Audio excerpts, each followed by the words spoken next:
আজ হচ্ছে আমাদের পিপোর বার্থডে, আর এটা প্রথম বার্থডে বলে কথা, সেলিব্রেট তো করতেই হয়। পিপোকে না জানি ঘরটা আমরা সবাই মিলে সাজিয়ে ফেলাম। আর দেখো প্রতিও লুকিয়ে লুকিয়ে কেক নিয়ে দাঁড়িয়ে আছে। এদিকে দেখো এখন কেকে আগুন ধরিয়ে দেওয়া হলো। আরে না, এটা হচ্ছে ফায়ার না কি একটা বলে যায়। এখন তো কেক টেক কাটিং করে সবাই মিলে খাওয়াও হয়ে গেল। এরপর আছে একটা ধামাকেদার সারপ্রাইজ। এটা ছিল শালাবাবুর তরফ থেকে। দেখতেই পাচ্ছ কত বড় গিফটটা।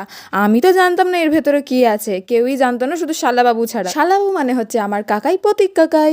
কি অবস্থা, এই তো শুধু কাগজ আর কাগজ, গিফটের তো কোনো পাত্তাই নেই। অত বড় গিফটটা দেখে ভেবেছিলাম বড় কিছু আছে, কিন্তু একই দেখো অত বড়টা নেমে কোথায় ছোট্ট মতন হয়ে গেল।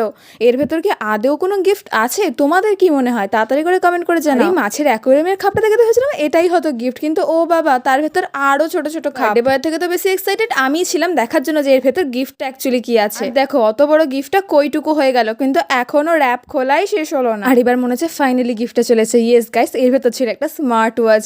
মানে দারুণ একটা গিফট, পিপোর তো খুব ভালো লেগেছিল।